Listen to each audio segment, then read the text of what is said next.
Y háblenos de los versículos del día. Proverbio 22:6. Sinha mucha foi chiquito para seguir e bom caminho. E agora é vira mais grande, nota quita foi je. Sinha é mucha foi chiquito para seguir e bom caminho. E agora é vira mais grande, e nota quita foi je. E versículo que te acabo compreender que turlo que com mucha sinha na chiquito, e nota lubida na grande. Se ta cos malu, ela sinha na chiquito, na grande ela não lubide. E se ta cos bom, ela sinha na chiquito, ela não lubide.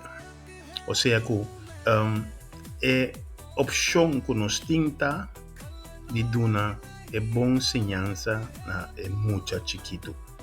Não te importa que tá buiu, não te importa que tá outro é nisso you. Se é muito chiquito, do nele é bom ensinança, mientras que tá chiquito. Mas sobre a hora de grande, ela não lubide. Provavelmente é assunto aí que é diferente dentro do sistema que é nota que vai fácil.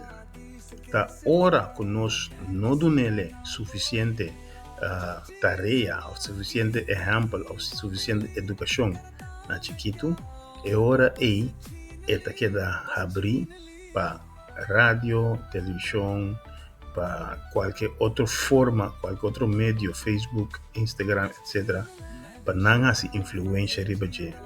Ante hora aí, esse é o que recosco, ele não lo vida na grande. Pues, la ganos a trove, take care de muito chiquito nan, e duna nan, bom ensinança, ora nan de chiquito. Feliz dia.